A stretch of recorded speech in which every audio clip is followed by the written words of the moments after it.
Hi guys, so for this arc, all you need is your setting spray and your beauty blender. So instead of directly spraying it on your face, you spray it on the beauty blender and press the beauty blender against your face and do it for all areas of your face.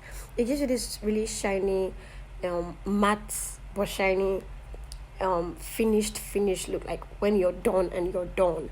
That kind of stuff, and just walking like big girl vibes. Don't mess with me. Yeah, it really lasts longer. It gives you the fine finish, and it just gives you everything you want out of your setting spray. Really, let me know if you're going to try this in the comment section and what you feel about this arc. I have tried it and it was really nice. It's really nice.